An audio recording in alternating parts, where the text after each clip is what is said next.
على سيدنا محمد وبارك وسلم. قال الله تعالى: قل إن كنتم تحبون الله فاتبعوني يحببكم الله ويغفر لكم ذنوبكم والله غفور رحيم. We were discussing last week, and today's is a slight continuation of it. We were discussing last week as to the love of Allah subhanahu wa ta'ala and how it can be attained and the means of attaining the love of Allah subhanahu wa ta'ala. Aqil, what is one of the means of attaining the love of Allah subhanahu wa ta'ala? One. Connection with someone who wants to be close to Allah subhanahu wa ta'ala. Get close to somebody who's close to Allah subhanahu wa ta'ala, or who's on that path to getting close to Allah subhanahu wa ta'ala. Okay. Number two, who would like to say number two? Yes. Make the remembrance of Allah subhanahu wa ta'ala, remember Him abundantly. Yes. Oh, you were going to say that one. Number three, what were the 6 points? Yes.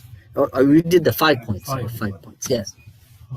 To think about the blessings that bestowed upon us. Think about the Allah subhanahu wa ta'ala's blessing that Allah subhanahu wa ta'ala has upon us, and how we react to those blessings, and how we have, been grateful for His blessings, right? Okay, that's number 3. 4.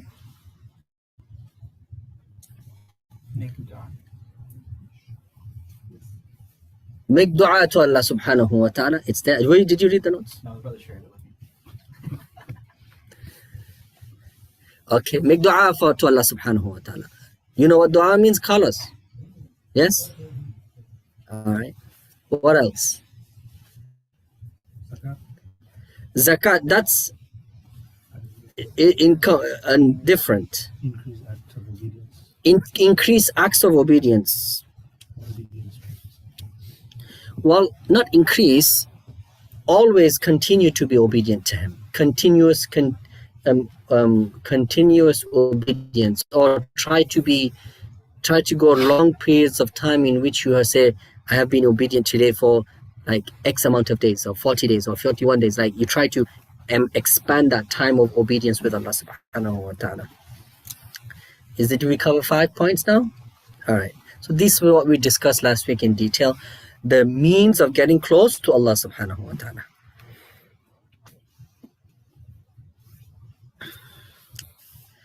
He says that the student follows up with a question, and he says, teacher, if I have made an error in the above 5 points, or my understanding of these 5 points, please correct me. Right? So he's asking to be corrected if there's any further thing that he wishes to add onto it. And somebody asked me this question today, and he's not in the Majlis, but I hope he listens to the Majlis online, or maybe hopefully he gets the notes.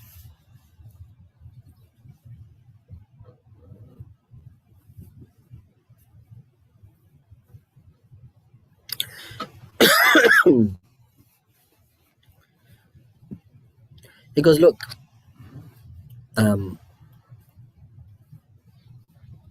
when a person is on this mission that he wants, and he has his goals and objective is to attain the love of Allah subhanahu wa ta'ala, there is going to be times when there might be increase or decrease in the way in these 5 points that have been mentioned. Increase or decrease in these 5 points that have been mentioned. And it's not necessarily wrong, and it's not necessarily an error or a mistake, but there is one mistake that the student and the traveler always makes in this path, and this I find common. A lot of people have this mistake.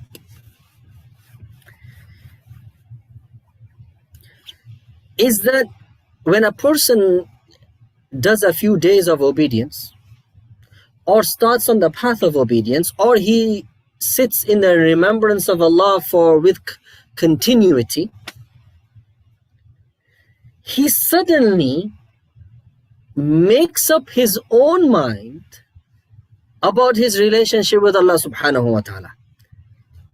In the sense that Allah subhanahu wa ta'ala loves me, and he puts scale on that very quickly himself. Some form. You understand? For example, a person sat in the stood up for Salatul Layl, Tahajjud prayer for 5 days. On the 5th day, Shaitan came to him, Khalas, you are now a wali of Allah. And we, being weak, we say, oh, okay, I'm a wali of Allah now. And now something goes wrong, and he goes, I thought I was a wali of Allah. How did this happen? You understand? So we make up our own, we give ourselves that rank, self-appointed rank of love with Allah, connection with Allah. You give yourself that connection. This is the biggest mistake that we could do. This is the biggest mistake that we can do. To give ourselves a station in regards to with Allah subhanahu wa ta'ala. Unless Allah subhanahu wa ta'ala sends Jibreel alayhi salam to you and tells you of your rank, then okay. But if that doesn't happen, then whatever rank that you have assigned for yourself is self-appointed, self-assigned.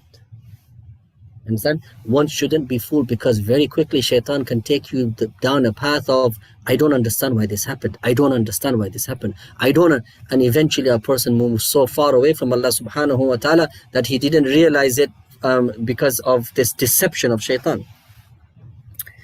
So he goes, the one thing is your duty. Your duty is not to assign some kind of a station for yourself with Allah.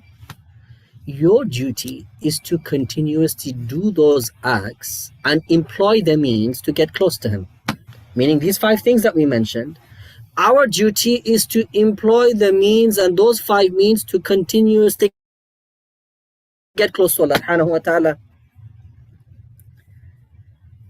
And you guys remember one thing.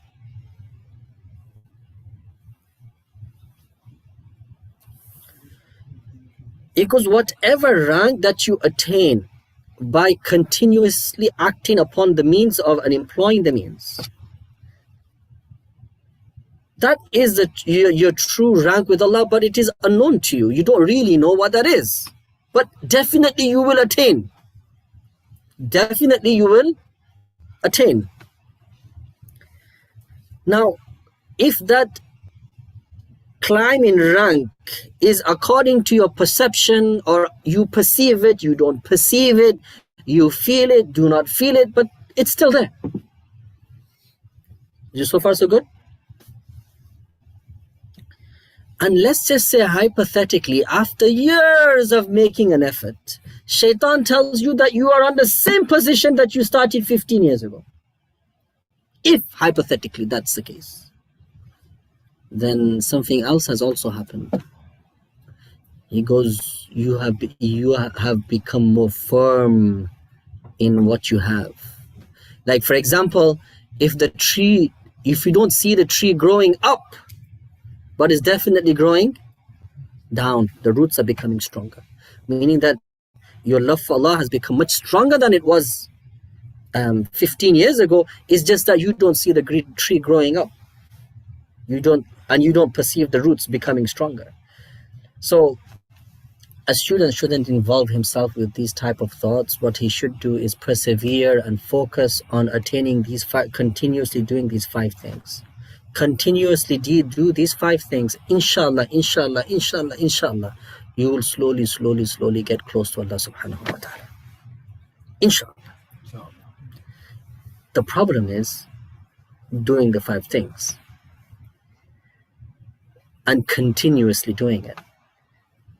Abundantly remembering Allah subhanahu wa ta'ala, abundantly making dua to Allah subhanahu wa ta'ala, trying to have days in which you are continuously obedient to Allah subhanahu wa ta'ala without being disobedient to Him. In Ramadan it's a super practice. Now tell me, in Ramadan, do we try our best to stop backbiting? Yes or no? Truly. And sometimes when you, if you do something, I'm fasting, man, forget. Or somebody else reminds you I'm fasting. Okay, in Ramadan, do you try to avoid social media? Yes or no? Yes. Automatically, because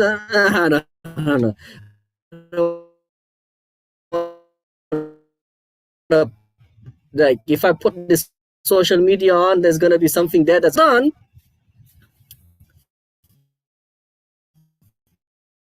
Nobody is watching you in the privacy of your home. Why not? Why not have a gulp of water down? Why not? Why? Why don't you? Is anybody watching you? Yeah, but Allah is watching you, but is any human watching you? You could get away with it, right? Very easy. But you don't. Something inside you stops you. Something inside of you stops you. That's taqwa. What is it? Taqwa. God consciousness. God consciousness. You aware of Allah subhanahu wa ta'ala. You're conscious of Him. Right? In Ramadan, you try to stay away from sins. Especially if last 10 days you really try. Yes or no? So that means, guess what? Guess what? Who says that they're usually they try to stay away from bad things in Ramadan, and usually they accomplish it in Ramadan? Put your hand up if you're one of those people. Put your hand up. No? 50-50? Okay. Are you one of those people? I don't see your hand up. Okay, you try. You try. Especially those people who are doing Taraweeh, they have no time. They're learning the Quran all day. Right? Guess what? That means that if you try, you can. Because you do it in Ramadan. Nobody has this excuse that I can't do it. That means that if you want to, you can. The only issue is you just don't want to. The issue is you just don't want to. Everybody aspires for Allah's love. But you pray salat, the fire of Allah's love is ignited. You hear something good, the fire of Allah's love is ignited. You open social media, it's the water is thrown over it, extinguished. Psst. Then you go for salat again, it's ignited again. Heat. You do something wrong, it's extinguished. And this is how it, but in Ramadan, because there's a continuous action, there's fasting the whole day. We even try to pray extra sunnah, right? We even take extra precaution to pray extra sunnah. We even pray tahajjud salat because you're waking up for suhoor. So he goes, let me just pray 2 rakat here, right? That's why in Ramadan I asked you to stand up for 20 rakat tarawih. You're done, you do it. I ask you today, inshallah, after today's session here, after we make dua, we're going to recite 20 rakat. You'll all run. Why? Because you just, at the moment, you just don't, your drive is not in, it's a slow drive. Excuse me, but isn't it because in Ramadan, Shaitan is changing? Not just. That's one of many things. But the acts of piety increase. Acts of piety increase, and when there is an increase of act of piety and there is an environment of obedience, not just you are obedient, everybody in the community, there's an environment of obedience. It has a huge effect on the heart, huge effect, because you're in the environment. And then I say to you, I need you to stay away from your family for 10 days. In Ramadan, you're ready to do it. Outside Ramadan, I say, okay, you're going to sit in I'tikaf for 1 day. 1 day I'tikaf, I have to fast in that too. So remember, in I'tikaf, you have to fast during the day, right? So, Allah subhanahu wa ta'ala has given us this Tuesday, our Ramadan of every week, that we get together collectively and we try to be obedient to Allah subhanahu wa ta'ala. We try to remember Him. And this in itself assists us in becoming obedient, understanding who we are, and preparing for the next week to come. This and seeking forgiveness for the weakness of the sins that we committed the prior week. It helps us. it helps us. Environment of piety always assists. And we're sitting in the house of Allah subhanahu wa ta'ala. So he goes, what's important that a person needs to continuously doing those actions without really thinking of how close he is or how far he is to Allah subhanahu wa ta'ala. One thing for sure, these 5 things, if a person continuously does them, they will definitely benefit him in the long run or even in the short term, but they will definitely benefit him.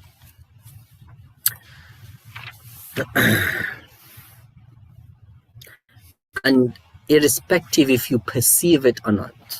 Irrespective if you perceive it. Ji.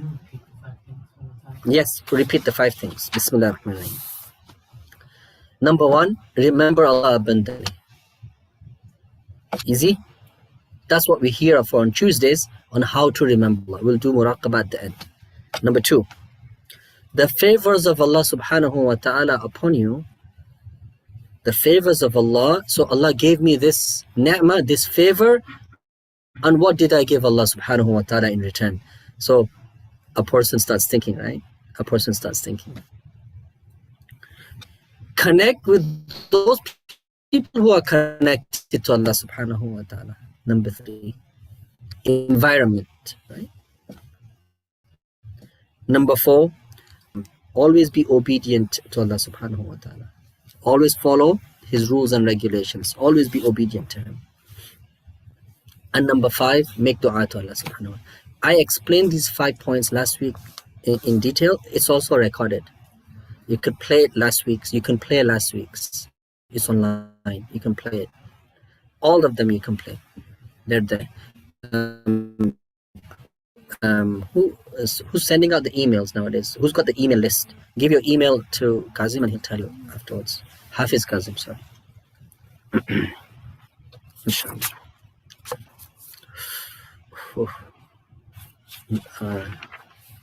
I just remembered something. Remind me afterwards. Sheikh, النسيت أنا. اوكي يوم القادم ان شاء الله. أنا بس أنا نسيت.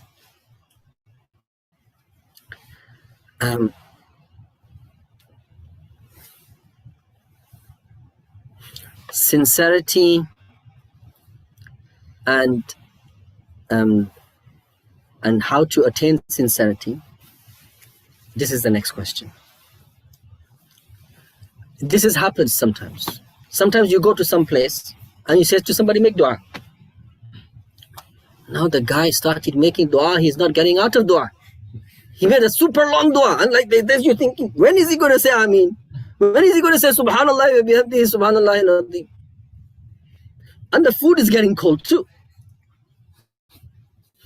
You know, sometimes it happens. I don't know if you've ever been in that situation. Have you ever been in that situation? No? The truth. Sheikh, you must have been in that situation many times. No? Where you've made long du'as and people are waiting for food? No? No, nobody can relate to it. I can relate to it. Nobody else can relate to it. One person, another person can relate to it. Alhamdulillah. So he says, because today we had Salatul Istisqa. Istisqa is to ask for water from Allah subhanahu wa ta'ala, for rain.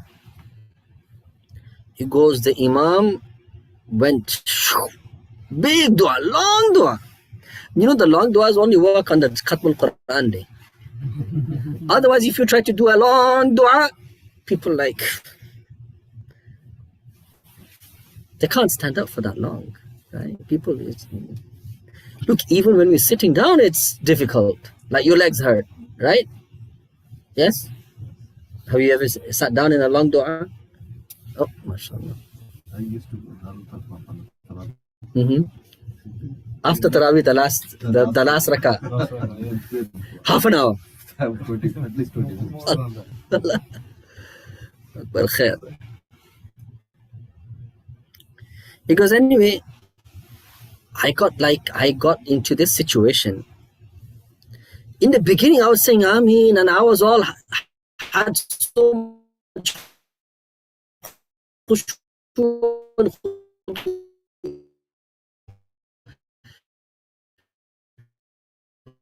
then the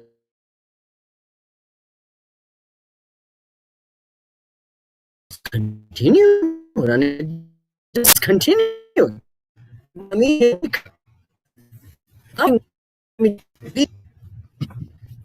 now that if I leave, it's the right thing to do, right?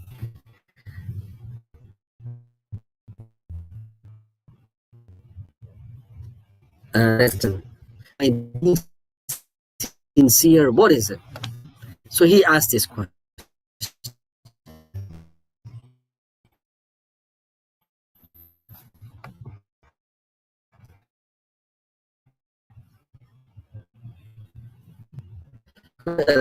Does subhanahu call our heart to make us obedient?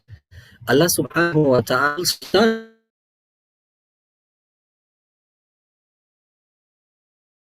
So the answer, the Shaykh gives him the answer. Because sincerity is something that is in your hands. Sincerity in your own hands. Be sincere. If you want to be sincere, you will be sincere. If you get the thought of being insincere, you just change it to sincerity. It will change automatically. And also, true and being humble is also in your hands. If at that time you're making dua and the Imam elongates it, and now you're thinking that if I leave, people will think that, why did this guy leave in the middle of the dua? This guy is not, Islamic enough. He's not a Muslim. Why did you leave in the middle of dua? It goes, change your niyyah at that time. When you get scruple, change your niyyah at that time. Change your intention. It goes, if I continue standing in dua, then it will be difficult upon my nafs to bear it, and going against the nafs is rewardable. So even though I'm getting tired and I'm getting tired of it's still affecting my nafs. My nafs doesn't want to stand, and to go against desire of one's nafs is commendable, rewardable, and beneficial. So I'm gonna go, even though I do not want to stand here, but my nafs doesn't want to stand, so I'm gonna go against my nafs now. I don't care what people says. It's not about, I'm not standing here because of people now. I'm standing here to go against the desires of my nafs. My nafs wants me to leave. So you can understand how your nafs is. Your nafs was pretending to you. You first lifted your hands and your nafs says, Ameen. Your nafs says, Ameen. Because the nafs thought it was going to be a short dua. But slowly, when your nafs looked up, he says, how come this guy's not finishing? And then it became difficult on you to stand. Now your nafs goes, run. So at that time, change your intention. At that time, change your intention, saying, my nafs wants to do something, I'm going to go against my nafs. That will be rewardable. And that will bring sincerity back into your action.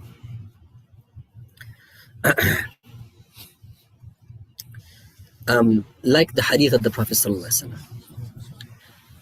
إسباغ الوضوء على المكاره. For example, a person wakes up on a cold wintry night. Now, nowadays we have central heating. We have, air, the temperature is controlled in our homes. But that wasn't necessarily the case many years ago, right?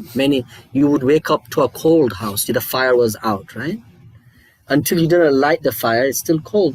Or if you go into places in the world where they do not have any heating systems, and they only have a few days of cold, so that's why they don't have heating systems, because they don't have a winter like the way we have winter, so they don't invest in heating.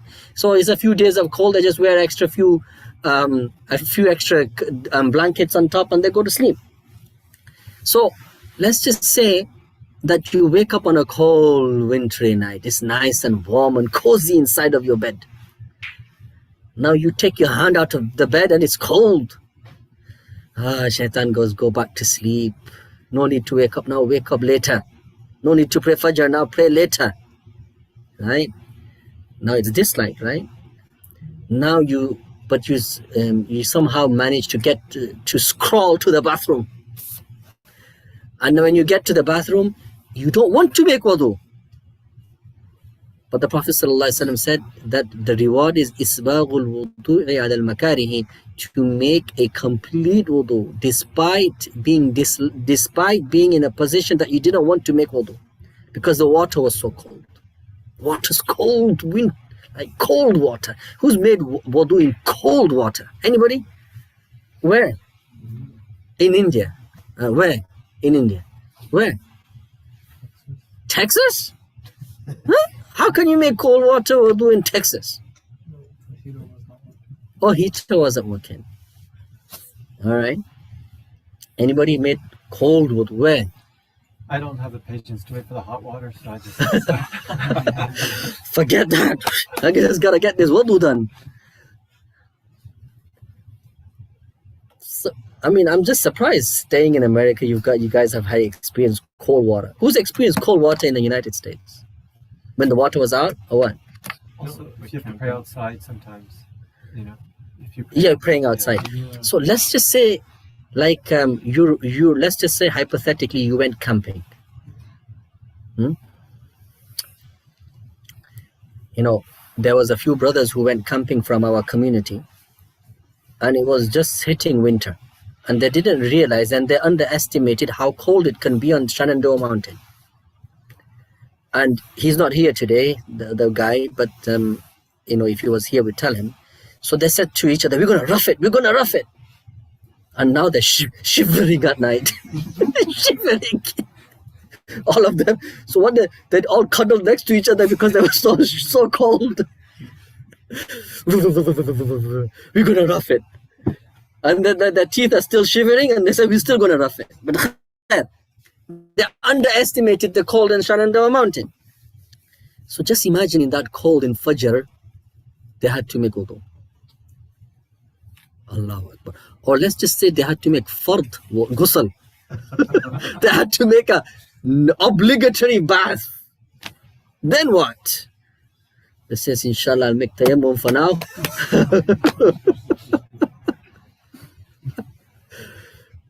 So the question is, in that type of a situation, does your nafs want to touch that cold water? Yes or no? No. It doesn't. So because it doesn't, but you went against the dictates of your nafs, there's reward in it. There's sincerity in it. When you go against the dictates of the nafs, right? So the only reason that you're touching that water now is for Allah subhanahu wa ta'ala. Otherwise you'd never be touching it. Remember that. The only reason that you're touching that water is for the sake of Allah subhanahu wa ta'ala. I remember one person he went to Afghanistan, and in Afghanistan in the mountains, they went into the mountains. And then when they went into the mountains, like in the morning, they're camping. Now he has to take fard ghusl. So he went to Amir Sahib.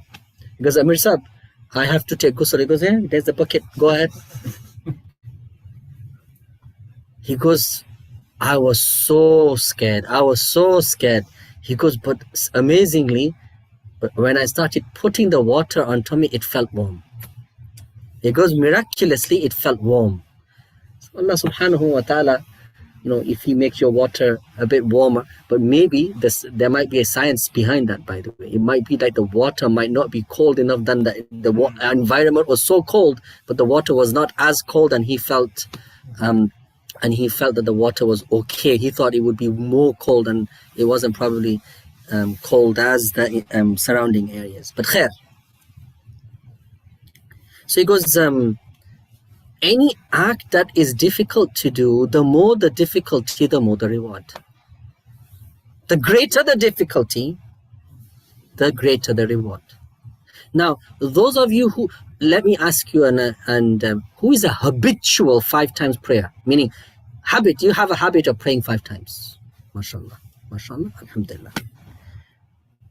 Now, the person who doesn't have a habit of praying 5 times, is it difficult for him to pray 5 times? Yes or no? Compared to you. eventually we've had a habit, right? So I'm not saying it's easy, but we still do it because it's a habit. We just don't feel, we feel uncomfortable if we don't, right? So, but a person who's not in the habit of praying, for him to pray is difficulty. Like sometimes when you have a guest arrive in your home, and usually people arrive after Maghrib. Now after Maghrib people arrived and you say, Inshallah we will eat after Isha. We will eat after Isha Salat. So now those people who don't pray will pray with you. Yes or no? Yeah. That's true. Even those people who don't pray, they will pray with you. They'll be thinking, when is this Isha going to be over? So I can get to the food. Because the only impediment between us and the food is Salatul Isha. So the nafs says to them, just pray the Isha, man. It's okay, we get the food. Because the nafs wants the food. The nafs wants the food. So he goes, just pray the Isha quickly. It'll be over very quickly. You know, you have to understand your nafs, your temper, your nafs inside. It is a strange creation of Allah subhanahu wa ta'ala. And if you ever want to see the nafs in its raw form, raw, there's ways to see it. How would you see the nafs in the raw form? Give me a mithal. Come on. Don't sleep. When sleeping. Good idea. Good answer, but no. No, don't sleep. Don't sleep. Don't sleep, don't eat. No, you'll go bunkers, brother. Yeah, that's where and the nuffs will come out. No. You'll lose your marbles. Don't do that. Right. Single traveler. That's the forbidden. Actually, if you really want to experience the nafs, anybody at home know the answer before I say it? Yes. Waking up for Fajr. Like seeing a child not get what they want. Jazakallah khair. If you wanted to you heard me say that before. You taught me. That wasn't from your own intelligence. No, it's really- I'm only joking. You get the credit for it for now. Is if you want to experience, look at the baby. The baby fully controlled by its nafs. Now what does the baby do when it's hungry? What prompts it to cry? The nafs. Now tell me, if you say, oh baby, I know you're hungry, just be quiet. Is it going to be quiet? No. Why not? Or you try to talk some intelligence to it. Like, dad has to go to work. I got to earn a living. And I'm going to go to work, earn some money. I'm going to buy some food from McDonald's and I'm going to bring it back to you. What's the baby going to do? Cry even more. Because this guy's talking to me and I'm like, I don't know what he's bubbling about. I want food. Yes or no? The raw form. The baby needs a diaper change. Go to sleep for now. Baby is uncomfortable. Is he going to go to sleep? Even if he goes to sleep for 5 minutes, he's going to wake up again. Yes or no? The baby wants something. The baby sees your pen. Oh, he goes, give me your pen. Give me your pen. He says, no, this is a pen. I have to write with it. You know, I have to write books with it. And this is not for babies to play with. What does the baby do? I don't care. Give me your pen. Yes or no? Because the nafs dictates. It's only when the baby gets some intelligence and you start controlling the nafs of the baby. No, this is right, this is wrong, this is right, this is wrong. You can't do that, you can't touch that, you educate a child over time to control what they're in, not to act on impulse. Not to act on their impulses, right? So that's in its raw form. Also, if you want to see a person in their raw form, is Hajj. Is where? Hajj. Take them on a long journey. Get them tired. Make them do some work. And then when it's time to eat, make them do some more work. And then you eat. Whilst they're working, now you'll see their true raw form coming out. Raw form coming out. You'll be thinking, He's eating and enjoying himself while he makes me labor. How cruel of him. His nafs will tell him, how cruel of a sheikh you have. So cruel. He has no mercy that I was also tired. I'm also traveling with him. I'm also traveling. He did the same amount of journey as I did. He traveled the same amount. We traveled on horseback. I'm as tired as him and he's making me work. True form will come out. Understand? Yes. Or have some dealings with a person. Make some financial dealings with that person. And there's a loss. Then you will see the true form of that person.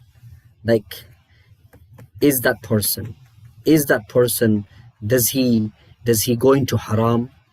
Does he go into haram? Does he do this? Does he do that? When you have dealings with a person, remember,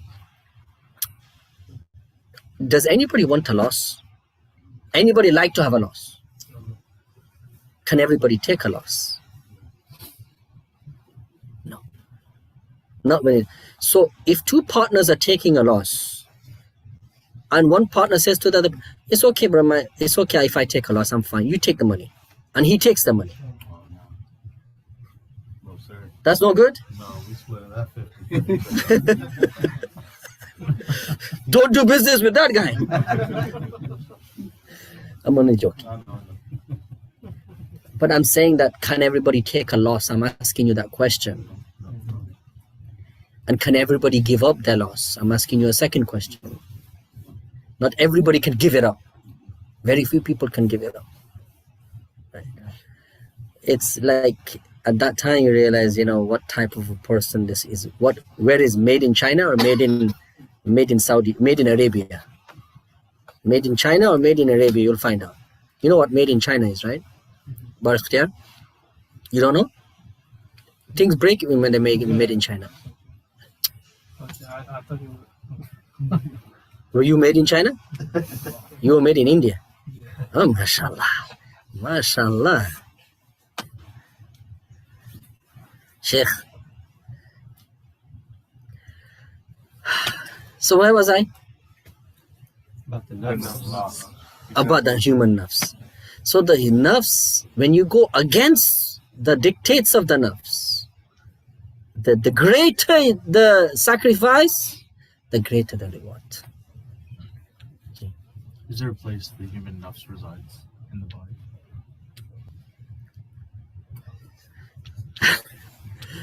The question is, where does the human nafs reside?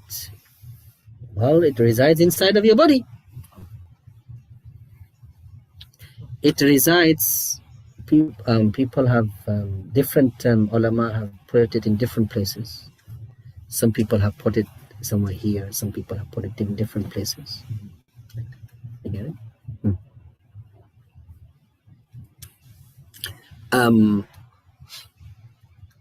Continue. So he goes, now the dua has been elongated. That's why we came into this. He goes, just keep focusing on the words of the dua. Even though you're super tired and you want to run away, just remember it's going against enough. It's rewardable. Continue. You'll get the reward for it. Now you've made a sacrifice to stand up in that dua. And because you've made a sacrifice to stand up, there is reward. Because there's sacrifice, there is reward. But at the same time, there was a person who, a person came to the Prophet ﷺ. Says, Ya Rasulullah, this guy, he leads Fajr Salat and he makes it long. The Prophet ﷺ got angry. He goes, Afattanun anta? He goes, you're causing disorder in the community, that you are making your Salat so long that people are like thinking, when's the guy going to finish? When is this guy going to finish? Now their focus is turned away from Allah subhanahu wa ta'ala. Right? So, a person making the dua, he's supposed to be mindful that the people are standing, or if the people are sitting, maybe he can make a bit extra dua. If the people are standing, then he should make it accordingly. He should make it accordingly, not too long so that the people just can't, stand up. Eventually, people are just saying Ameen like a robot. Ameen, Ameen. But they've switched off. But khair, even that switching off has gone against the nafs, but nobody's running away. Or if you hear somebody drop a big thud in salat, you know that you definitely, your dua was too long. Do you know how I know that I've read too much in salat? I can hear the people moving their feet behind me. I hear the twitching of their feet. I know the movement. The moment they move their feet, I goes, they're tired. Allah Akbar. Insan, I know. I can hear it sometimes. Okay, alhamdulillah.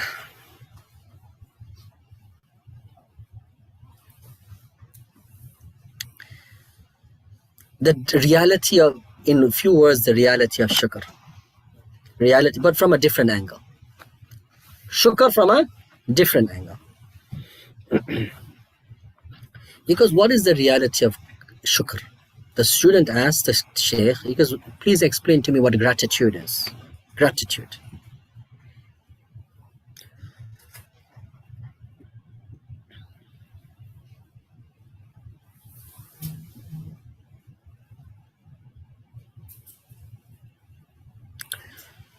Whatever state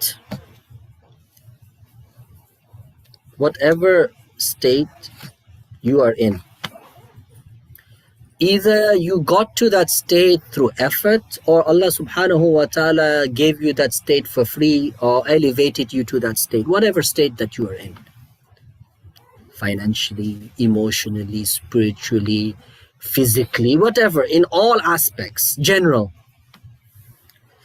To think that your entire being and every blessing that you have, emotionally, spiritually, intellectually, is from Allah subhanahu, is a favor, is the ni'mah from Allah subhanahu wa ta'ala. Repeat. A man has physical health, yes. A person has spiritual health, yes. A person has mental health, yes. A person has ilm, yes, understanding, intelligence. A person has wisdom, yes. Collectively, all of your attributes that you have inside of you, all of your sifat, all of them, who gave you them? Allah subhanahu wa ta'ala. To consciously think that whatever place and position I am in my life currently, it is a ni'mah from Allah subhanahu wa ta'ala. In all aspects. I just covered a few, in all aspects. Because, for example, Faydan, Allah has given you, mashallah, height, yes?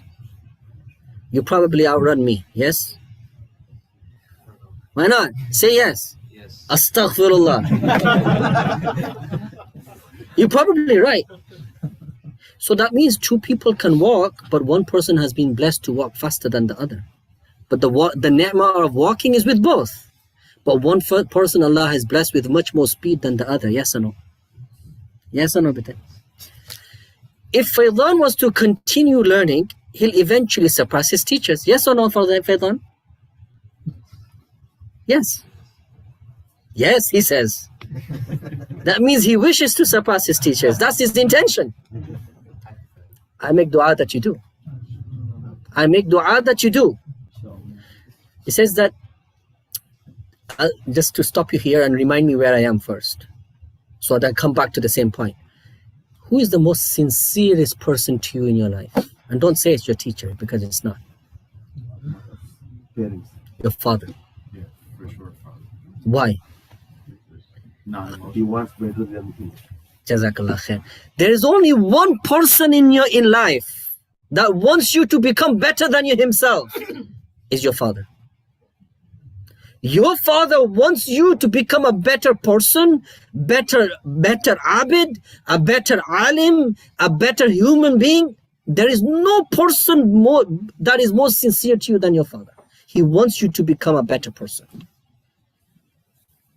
And after that, a sincere teacher. If you get one, there's somebody who truly wishes that you surpass him. Otherwise, majority of the teachers will think, let him just be one step underneath me. Give him knowledge, but less than me.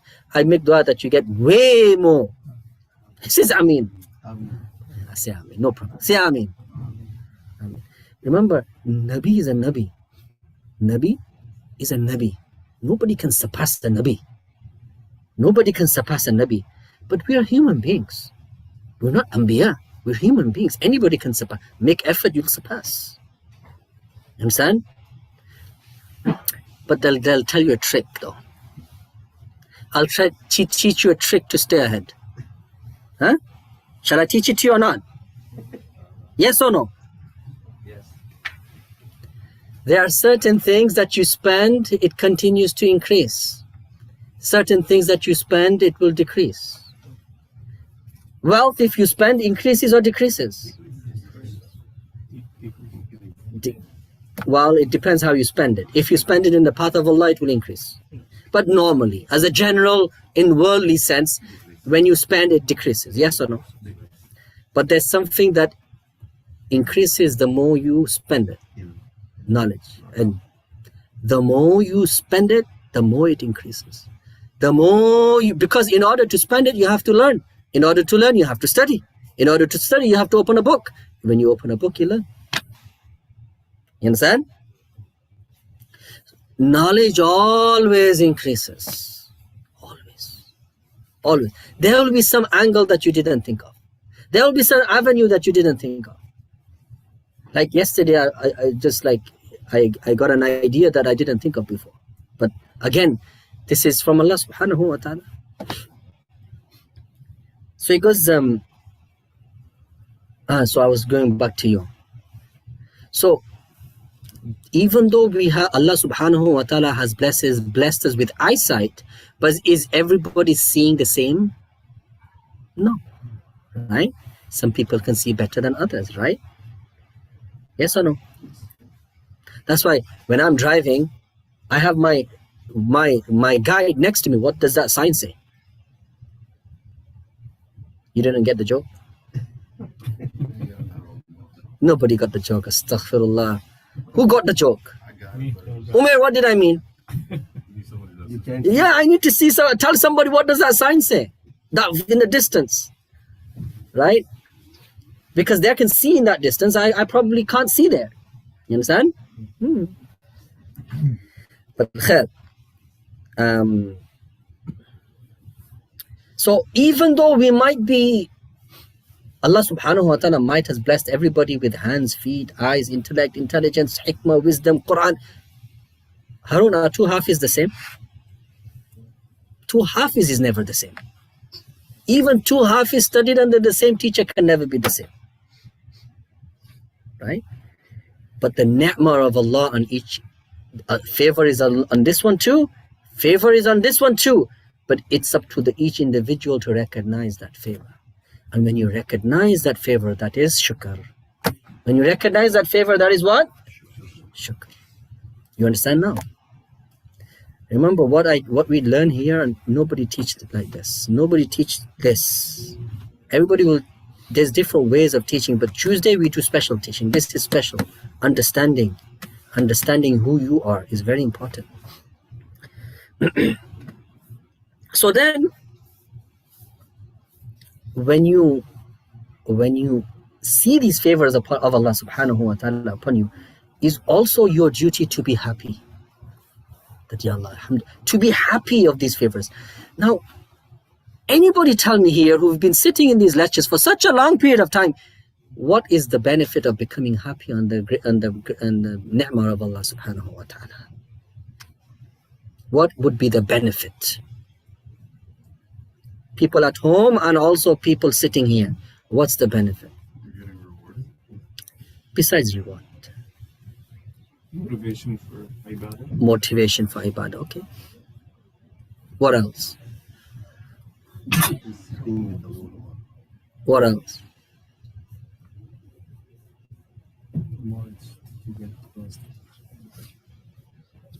Maybe you tawakkul and Allah is gonna. No answer is wrong.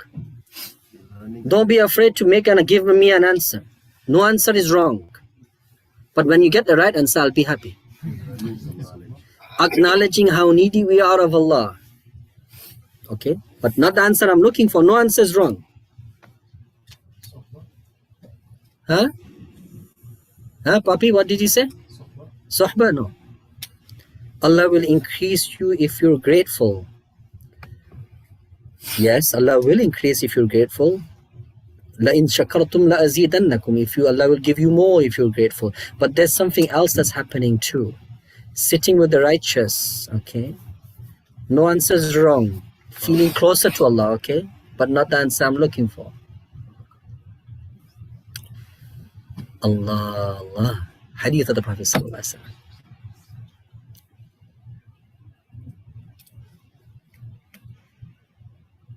wasallam. In matters of the dunya, you look to who?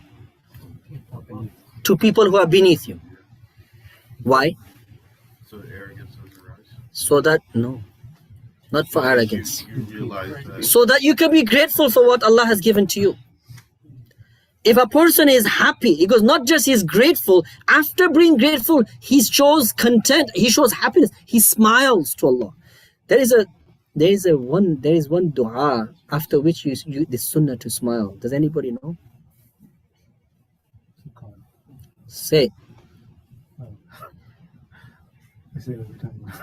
Now you forgot because I put you on the spot. Subhanalladhi sakhkhara lana hadha wa ma kunna lahu muqrinin. When you sit in the car and you make the dua for safar, it's smile at the sky. Now I was thinking, what's the big deal of smiling at the sky? I understand it today with the Sheikh's words. The reason of smiling is to Allah subhanahu wa ta'ala is to show Allah that you are grateful for being given the opportunity to travel. And you are happy on that ni'mah of Allah subhanahu wa ta'ala compared to those who are unable to travel. Number one. Number two, the biggest benefit of becoming happy and showing happiness on the favors of Allah, you will never become depressed. Depression. In that certain type of depression. People get depressed when they feel others have surpassed them. People get depressed. A Hafiz will get depressed when he feels, man, I'm nothing compared to these guys here, man. He gets humbled in their presence. When some people, وَفَوْقَ كُلِّ ذِي عِلْمٍ عَلِيمٍ. A person, a Hafiz thinks, man, I really know my tajweed. I really know. And then somebody comes along and he recites Quran better than him and is like, man, that was some nice Quran. He's humble before that person. But a person, when you become happy and when you see somebody who has something more, you get depressed. And this will save you from that type of depression. Because you are becoming happy upon what Allah has given you. Is showing content and gratitude, and it will give you solace and peace in your heart. But in matters of deen, always to look to those who have surpassed you. So in part of the Quran, if you feel somebody has surpassed you in Quran, is good. Because you will now try to make an extra effort. وَفِي ذَلِكَ فَلْيَتَنَافَسِ الْمُتَنَافِسُونَ. There's something worth competing in. Understand? Sure. And then, look, another antidote. Subhanallah, this Sheikh explained shukr, but he explained it, khalas, it's like, wow, what an explanation. He goes, also think that Allah has given you more than what you deserve. Allahu Akbar. Allah has given you more than what you deserve. Who thinks that? Who thinks like that? MashaAllah, MashaAllah. By now, the person who answered from home, then لَإِن شَكَرْتُمْ لَأَزِيدَنَّكُمْ. This is that type of shukr that Allah, when you start being grateful to Allah subhanahu wa ta'ala, then Allah will give you more. And all the favors of Allah subhanahu wa ta'ala and ni'mah that He has bestowed upon you, to utilize them in His obedience. To utilize them in obedience. That is the true shukr. That is true shukr. MashaAllah. It's such a beautiful explanation of shukr. MashaAllah. Allah subhanahu wa ta'ala raise Hazrat's ranks in Jannah, inshallah. And how did he know that? He used to say when he wrote this book, because people might not benefit from this book today, but people will benefit from my writings in the future. We're benefiting from his writings today. Alhamdulillah. Any questions? Any questions? وآخر دعوانا الحمد لله رب العالمين. سبحان الله وبحمده سبحان الله العظيم. سبحان الله والحمد لله ولا إله إلا الله والله أكبر ولا حول ولا قوة إلا بالله العلي العظيم. Let's contemplate today on the favors of Allah subhanahu wa ta'ala upon us in muraqabah. Those of you who know how to do muraqabah, close your eyes and do muraqabah. Those of you who are new, listen to me. Everybody else sit in muraqabah.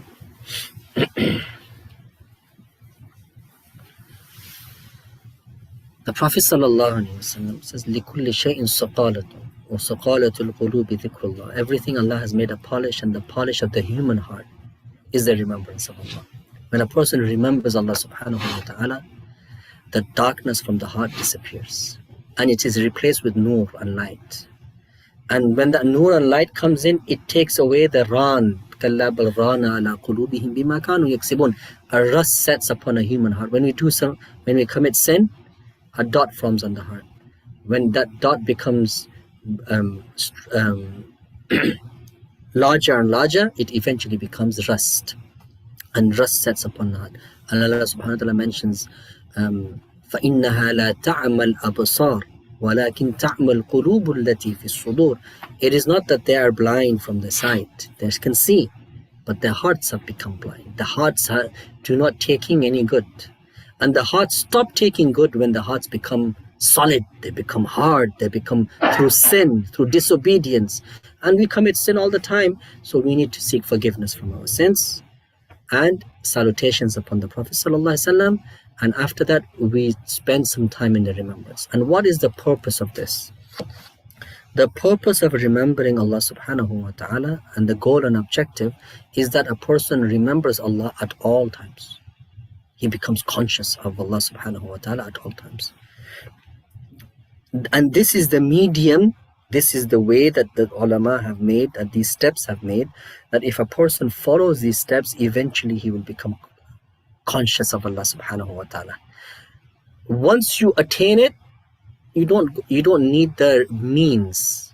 Like for example, when you learn Nurani Qaida, you learn Nurani Qaida to read the Quran. Do you ever learn Nurani Qaida again? No. But it was a medium for you to get there. Yes or no? Yeah. So the sitting in the remembrance of Allah subhanahu wa ta'ala is a medium, and it teaches us how to become conscious of Allah subhanahu wa ta'ala. The closing of the eyes is also not necessary. Closing of the eyes is also not necessary. But the eyes is when it's looking, it's taking in information. I see it's green, I see, and because it's taking in information, it diverts our attention from Allah to other things. That's why we close the eyes, so that we can fully focus upon Allah subhanahu wa ta'ala.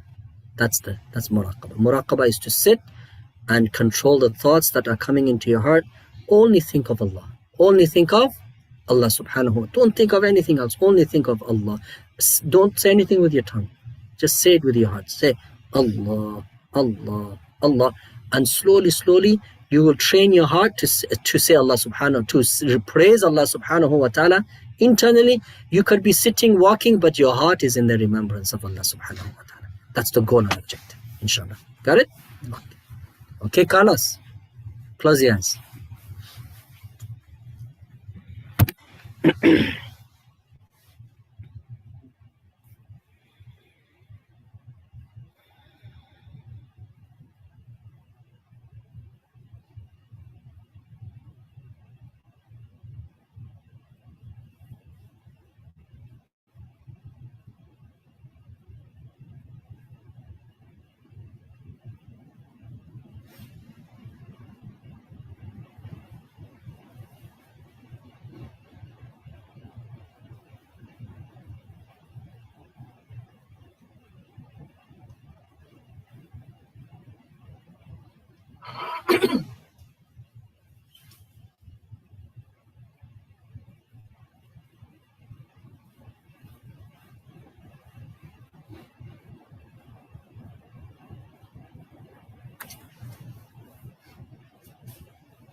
لا إله إلا الله محمد رسول الله صلى الله عليه وسلم. اللهم صل.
برحمتك يا أرحم الراحمين.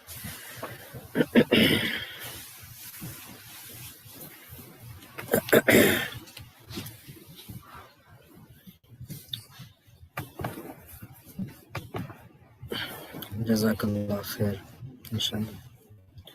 السلام عليكم ورحمة الله وبركاته.